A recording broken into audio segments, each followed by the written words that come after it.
자, 갑니다. 빵! 와. 빵! 얼마 전에 일론 머스크가 어떤 멍청이가 아직도 유인 제트기 만듦? F-35 같은 유인 제트기를 누가 만든 어떤 멍청이야? 일론 머스크 하여튼 말하는 게 진짜. 복무 기간을 4개월로 11개월로 늘리고 여성 징병 제도도 실시하기로, 독일도 징병제를 다시 검토하고 있다고 전하기도 했습니다. 자, 그럼 왜 드론이 필요한지 보면은 군인이 부족한 겁니다. 왜 군인이 없을까? 만국 공통 이유가 있습니다. 미국의 군 병력이 굉장히 급격하게 감소를 하고 있는데 다른 국가들도 상황이 마찬가지입니다. 거의 다 절반 반토막 가까이로 다 떨어져 있습니다. 그러네요. 그 미국의 장군이 이런 얘기를 합니다. 이제는 테러리스트들조차도 항공 전력을 운용할 수 있는 시대가 됐다. 이게 참 그래요. 네. 아권 시작하겠습니다. 오늘은 드론 얘기를 해보려고 합니다. 드론이 각광을 받는 이유가 사람이 없어서라 그러는데 참 사람이 없죠. 사실 또 이렇게 싸우려고 목숨 걸고 하는 사람들도 많이 없겠죠. 그리고 또 드론이 대체하는 거는 전투기가 아니라 대포드랍 이런 얘기들도 좀 있었습니다. 그래서 이런 얘기들이 보여주고 있는 드론 산업에 대한 이야기를 이조 기자와 함께 하겠습니다. 사실 드론 산업이라고 하는 게 우리나라는 굉장히 작습니다. 전 세계 민수용 드론 시장에서 거의 76% 정도가 중국의 DJI이기 때문에 우리나라 뭐 수출 좀 된다고 해도 기껏해야 뭐 되게 조금 적은 물량이긴 해요. 하지만 드론이 요즘에 전체적으로 전 세계적으로 전쟁이 일어나고 있다 보니까 군인은 많이 필요한데 요즘에 군대 안 가고 싶어 하잖아요. 그렇죠. 누가 군대를 가고 싶겠어요. 예. 그러니까 다치는 것도 싫고 진짜 전쟁이 맞아? 라고 하는 젊은이들의 생각도 있고, 워낙 평화의 시대를 우리가 오래 살다 보니까 굳이 군대에 지원하려고 하는 인력이 많지 않습니다. 우리나라는 의무인데 예. 이제 모병을 하고 있는 국가들에서 고민이 참 많습니다. 그러다 보니까 그럼 이 병사들을 대체할 수 있을 만한 게 무엇이냐? 드론이다. 라는 이야기들을 좀 하고 있는데, 자, 일단 요거부터 한번 보시죠. 일단 그 드론에 관심을 갖게 된 거는 아무래도 얼마 전에 일론 머스크가 어떤 멍청이가 아직도 유인 제트기 만듦? 이건 있었잖아요.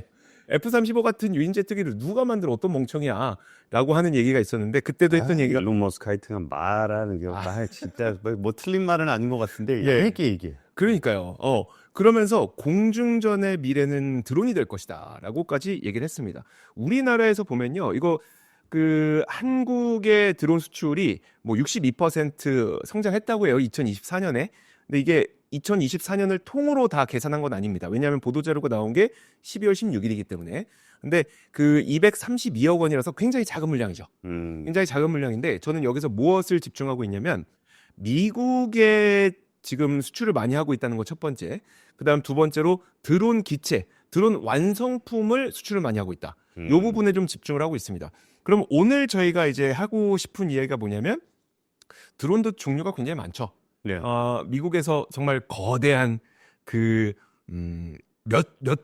수십억, 수백억짜리 드론도 있고. 근데 오늘 제가 얘기하고 싶은 거는 화면상에서 보이는 요겁니다. 요런 거. 민수용 드론. 민수용 드론에다 폭탄 달아서 이제 자폭하는 그런 드론들에 대한 이야기를 좀 할 텐데, 민수용 시장에서 중국의 DJI가 거의 76%의 시장 점유율을 차지하고 있는데, 근데 미국에서도 DJI를 직접 제재하기 시작했습니다. 작년 9월에 미국 하원이 DJI의 신규 제품을 미국 내에서 사용하지 못하도록 하는 법안을 통과시켰는데, 예. 물론 연말에 국가수권법이 통과가 되면서 즉각적인 사용 금지는 아니에요. 다만 어떻게 하기로 했냐면 중국 기업의 드론 장비에 대한 보안 평가를 1년간 실시하겠다. 이거 진짜 보안적으로 위험한지 한번 살펴보겠다. 라고 하는 계획이 통과됐기 때문에 당장 금지는 아니라고 하더라도 장기적으로 중국 드론 사용을 좀 줄여야 되겠다. 라고 한 건 정해진 미래라는 거죠. 답정로 아닙니까? 답정로? 답정로죠. 예, 1년 있다가 이제 근거 만들어가지고 이제 그쵸. 드론 안 쓰겠다는 것 같은데. 중국 드론 안 쓰고 그럼 어느 나라 드론을 쓸 거야? 라고 할 때 우리도 좀 기회가 있지 않겠느냐라고 하는 거죠. 군용 드론에 대한 이야기 가운데 우리가 오늘 할 이야기는 가장 작은 민수용 드론에 대해서 얘기할 거라고 했잖아요. 이걸 보통 뭐라고 부르냐면 FPV 드론이라고 부릅니다. 화면 보여주시면 뭐 어려운 거 아니에요. First Person View라고 해서 그냥 1인칭 시점 드론, RC 드론 생각하시면 됩니다. 예. 이게 우크라이나 군인이 RC 드론들 이게 몇 대입니까? 수백만 대 이제 차려놓고 여기에다가 폭탄 달아서 시키는 거죠. 예. 그 영상을 제가 몇 가지 준비했습니다. 한번 보시면 이런 식이에요. 자, 갑니다. 빵, 와. 빵. 그다음 이번 거는 탱크. 이렇게 가다가 탱크 윗부분에서 빵. 자, 요거는 창고 안에 있는 기갑 전차입니다. 와, 창고 안으로 들어가는 거죠. 그러니까 보통 이런 일들은 정밀 유도 포탄이라든지 좀 비싼 장비를 이용해서 해야 되는데 이게 드론으로 이용을 하면 사람이 보고 조종해서 가면 되잖아요. 그렇죠. 그러다 보니까 정밀 유도 포탄 같은 굉장히 비싼 장비를 대체할 수 있을 만한 것으로 드론이 좀 이용이 되고 있다는 거죠. 내가 K9 자주포 어떡하지? 자, 그럼 왜 드론이 필요한지 보면은 압도적으로 경제적입니다. 뭐 기껏 해봐야 50만 원, 100만 원 이 정도. 거기다 포탄 달아도 뭐 한 100몇만 원 정도? 그 정도가 되고요. 그리고 산업적으로 이게 크게 변한 게 뭐냐면 민수용 드론이 개화된 계기가 있습니다. 그 계기는 잠시 후에 말씀드릴 텐데 예. 이 개화 계기가 없었다면 아마 이걸 사용하지 못했을 거예요. 자, 그리고 인구 구조적인 이유로 군인 부족이 심화되고 있다. 자, 이것부터 한번 살펴보도록 하죠. 군인이 부족하고 있다. 왜 군인이 없을까? 만국 공통 이유가 있습니다. 젊은 세대 군대 안 가고 싶어 한다. 예. 인구가 고령화가 되고 있기 때문에 군인이 될 만한 인력이 없다. 그다음에 열악한 급여. 급여도 좀 약합니다. 그것도 좀 이따 말씀드릴게요. 미국의 군 병력이 굉장히 급격하게 감소를 하고 있는데 불과 이게 냉전 시대잖아요. 냉전 시대 때는 거의 300만 명에 가까웠던 군인이 이제는 120만 명, 130만 명. 그 정도 수준으로 좀 감소를 했고요. 다른 국가들도 상황이 마찬가지입니다. 독일의 경우에는 그 냉전 시대라기보다는 이제 동서독이 나눠져 있을 때 그 당시에 50만 명 정도였던 군 병력 수가 현재는 18만 4천 명 정도로 많이 줄었고요. 프랑스도 냉전 시기에 40만 명이었던 군 병력 수가 20만 명으로 줄어들어 있고 영국도 냉전 시기에 32만 명이었던 군 병력 수가 현재는 15만 명. 거의 다 절반 반토막 가까이로 다 떨어져 있습니다. 그러네요. 그러면 이제 병력이 떨어진 거는 뭐 이제 평화 시대니까 그렇다고 쳐요. 그럼 지금부터 증강을 해보자. 앞으로 좀 입대를 좀 많이 하십시오라고 한다고 과연 늘릴 수 있을까? 요새 뭐 뉴미디어가 워낙 발전을 해가지고 네. 정보가 이렇게 투명해져 있는 상황에서 전쟁 나가서 뭐 사람 죽고 그런 거 보면은 누가 거기에다가 목숨을 걸까 싶긴 하네요. 그러니까요. 실제로 그래서 미국이나 독일이나 영국이나 이런 곳에서 지금 군 병력을 모집을 하려고 하는데 그 할당량을 다 못 채우고 있습니다. 미국에서는 2023년에 육군 49만 4천 명을 채워야 되는데 4만 1천 명이 부족했고요. 영국에서도 병력을 모집하지만 채울 수가 없어서 지금 4척의 왕립 해군 군함을 해체해야 될 수도 있다고 합니다. 탑승 인원이 없어서요. 그리고 독일도 달성 목표가 지금 20만 3천 명을 채워야 되는데 앞서 제가 말씀드렸던 게 열심히 모집했지만 겨우 채운 게 18만 4천여 명 정도? 이 정도니까 한참 부족하죠. 그러네요. 그러다 보니까 어느 정도냐면 독일에서 다시 그러면 의무병 제도를 시행해야 되지 않을까라고 얘기를 하고 있습니다. 화면 보여주세요. 이거 제가 독일의 매체를 그냥 직역해서 번역기 돌려서 갖고 온 건데 독일도 징병제를 다시 검토하고 있다고 전하기도 했습니다. 이거 근데 독일 징병제에서 모병제로 전환됐던 게 2011년이었었거든요. 14년 만에 다시 징병제로 전환된다고? 그게 근데 독일만의 상황이 아니라 유럽의 다른 곳들도 마찬가지예요. 유럽에서도 징병제가 속속 부활을 하고 있다고 하는데 지금 보면은 영국에서는 보수당이 지난 총선 과정에서 의무 복무제를 재도입하겠다는 공약을 내세웠고요. 물론 네. 아마 잘 먹히진 않을 겁니다. 어느 누가 이게 투표를 이루면서 하겠습니까? 남성 대상 징병제를 실시했지만 지난 2024년 3월 복무 기간을 4개월로 11개월로 늘리고 여성 징병제도도 실시하기로 이야기가 나오고 있습니다.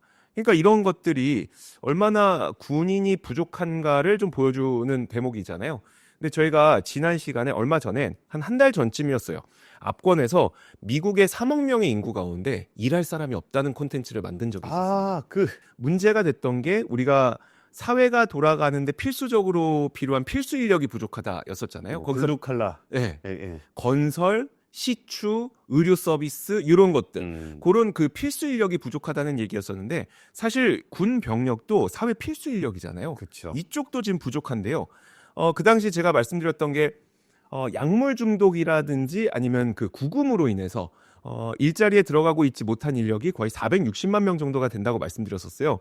근데 구금 또는 징역으로 인해서 배제된 인구가 140만 명, 그 다음에 약물로 인해서 그 사회 노동시장에서 배제된 인구가 270만 명, 합쳐서 460만 명인데 그러다 보니까 자발적으로 군 입대하는 입대자도 감소하고 있는 겁니다. 근데 더 심각한 건 뭐냐면 이런 인구들은 당연히 군대에 저 가고 싶어요 라고 해도 안 받아주겠죠. 그쵸. 마약 중독자를 군에서 받으면 안 되죠. 그리고 범죄자를 받아주지 않겠죠. 그쵸. 거기에다가 미국의 비만 인구가 되게 많잖아요. 근데 비만이 군 병력이 얼마나 치명적인지를 또 보여주는 게 이거 비만 포함해서 비만, 알코올 중독, 약물 뭐 이런 거 다 포함해서 미국의 17세부터 24세 인구가 대부분 이제 군대에 갈 수 있는 나이잖아요. 그쵸. 17세부터 24세 인구 가운데 그런 이유들로 인해서 군 지원 자격이 안 되는 비율이 77%. 와. 화면 보여주세요. 아무래도 그 군에 입대한다는 건 상당히 위험한 일입니다. 특히 이제 미국에서는 이제 파병도 많고 하다 보니까 물론 위험 수당 주겠습니다만 굉장히 위험한데 그러면 이제 임금이라도 넉넉해야 되잖아요. 그 러우 전쟁 당시에 용병 기업인 바그너 그룹이 화제가 되면서 그 당시에 조선일보에서 용병에 대한 기사를 보도했던 적이 있었어요. 근데 용병 기업이 생각보다 많더라고요. 지금 보니까 미국에도 뭐 2만 1,000명의 용병을 데리고 있는 뭐 아카데미아가 있고, 뭐 미국의 또 CACI 인터내셔널이라고 하는 곳도 용병 2만 명 데리고 있고, 와. 2만 명, 14,000명, 용병이 되게 많잖아요. 근데 이 용병 기업들은 월급을 좀 세게 줍니다. 줘야 저거 목숨 걸고 하는 목숨 걸고 하는 건데. 그래서 그 당시에 이제 보도 나온 걸 보니까 여기에서 일하는 직원들의 연봉 중간값이 83,000달러, 한 우리나라 돈으로 1억 2천만 원 정도. 그런데 제가 일부러 그럼 미국에서 군대 가면 연봉이 얼마지? 라고 해서 그 미국의 취업 정보 사이트 인디드를 한번 들어가 봤어요.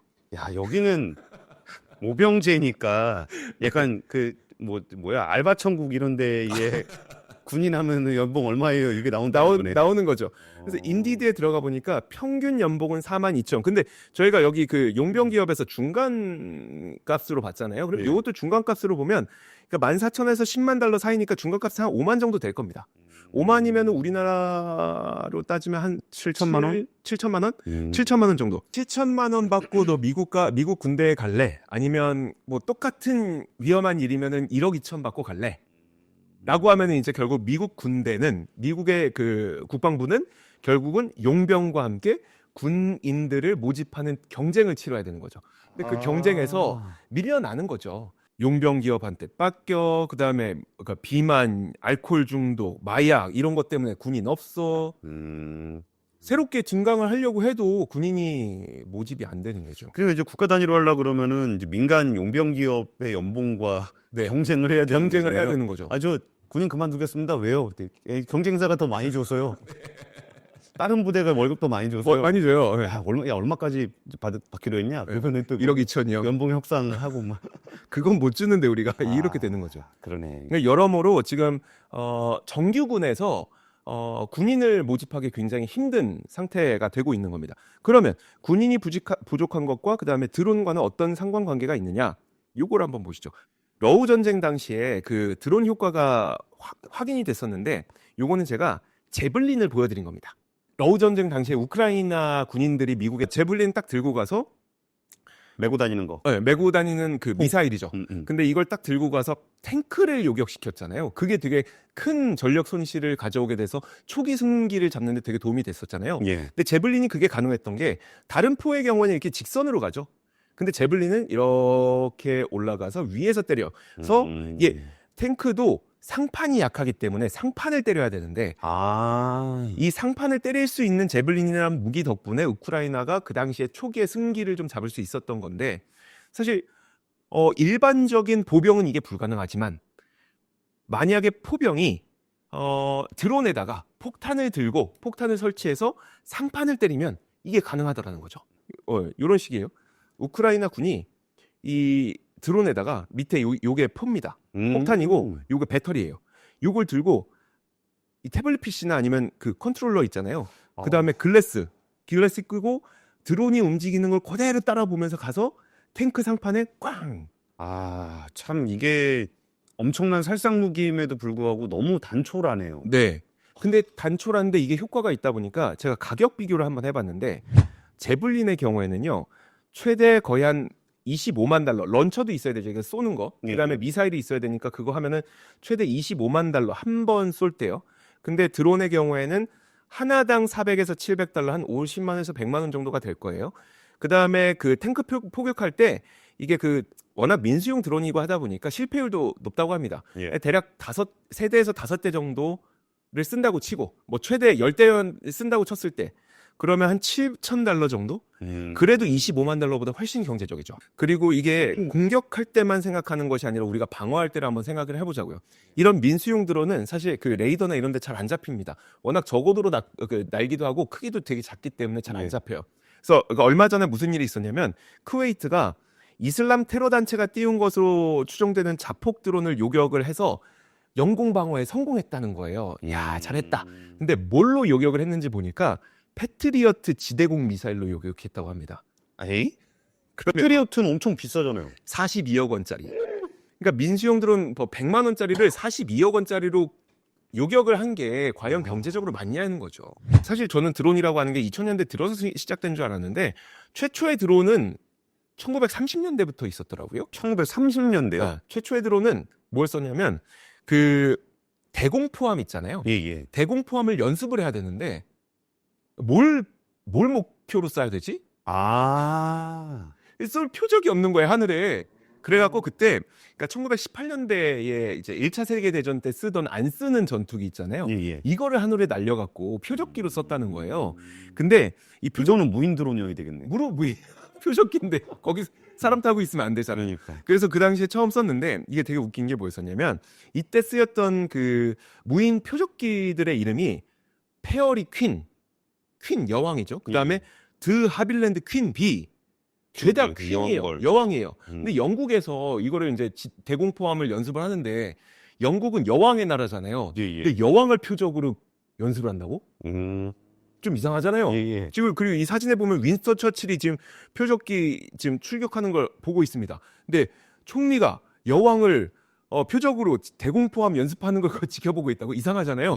그래서 그 여왕을 뜻하는 것이 아닌 그러면 숫벌을 우리가 뜻하는 드론으로 이름을 짓자.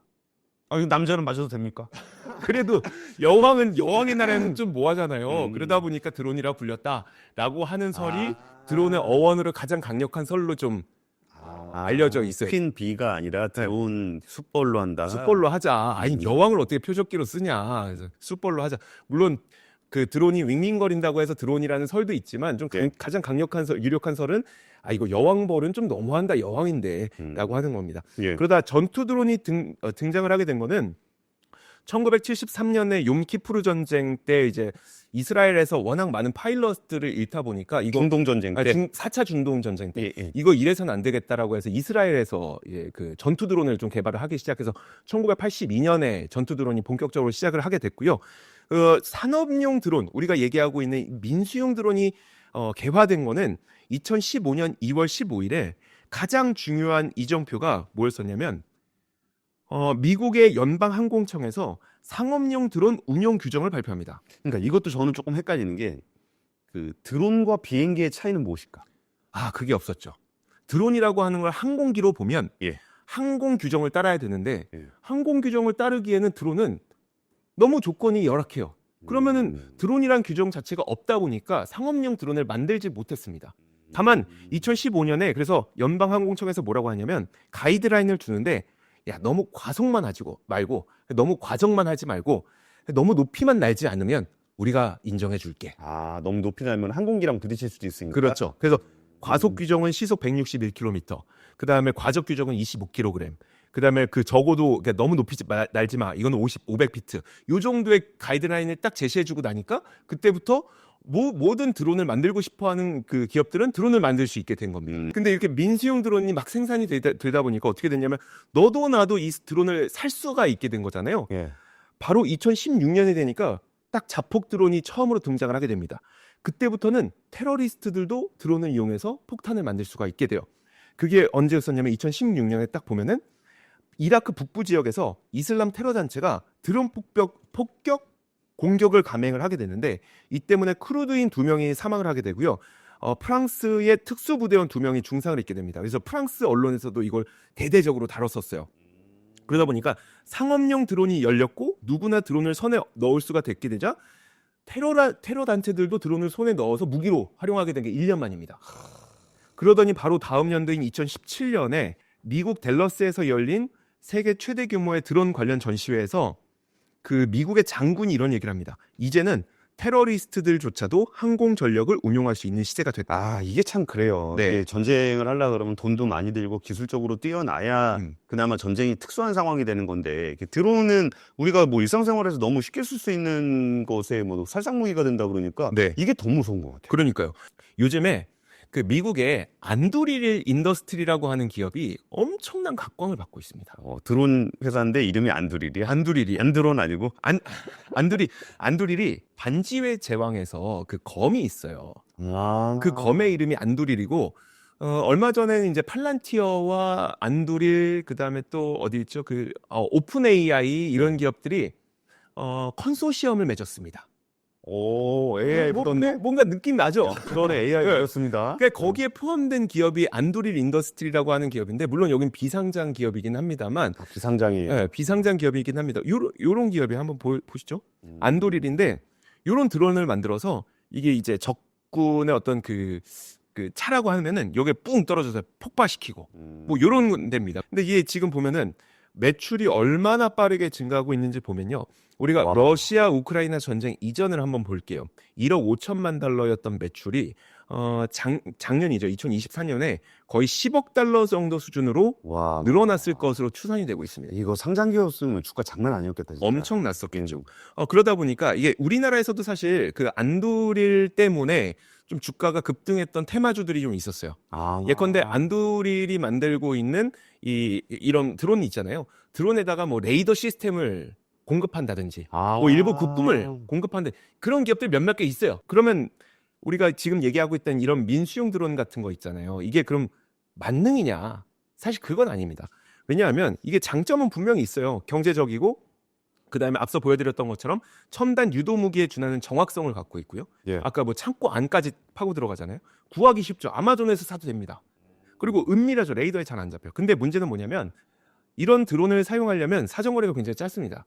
그리고 영상이 끊겨요. 아무래도 아주 정밀한 무기는 아니잖아요. 애들 놀라고 만든 건데. 그리고 또 이런 것도 있어요.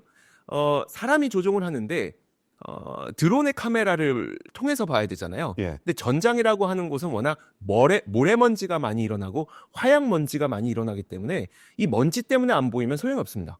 눈뜬 장님이 돼요. 이런 것도 문제가 되고. 그리고 이게 민수용에다 폭탄 다는 거라 분량이 빈벌합니다. 예. 그리고 폭약 분리 실패하는 그런 일도 많고요. 시야각도 되게 좁아요. 그 카메라에 잡힌 딱 요 모양 이것만. 그러다 보니까 분명히 정작 그 진짜로 폭격해야 되는 장소는 여긴데 옆에다 폭격하고 이런 일들도 비일비재하고 해서 그 이런 드론 자체가 완전 만능은 아니지만 다른 그 전력 장비들 있잖아요. 다른 전력과 함께 좀 보완하는 방식으로 발전할 가능성이 상당히 높습니다. 전쟁이라는 게 참 안타까운 거지만 전쟁을 통해서 많은 것들이 좀 뭐라고 할까요? 확인이 되는 과정이 지금 발생하고 있다라는 측면도 분명히 있는 것 같습니다. 그리고 또 이제 지금 KKO 오피닝 뭐 코옵인가? 화성도 멀지 않았다. 네. 화성 가서 그거 언제 뛰어다닙니까? 드론 날려야죠. 아, 예, 알겠습니다. 지금까지 악권이었습니다.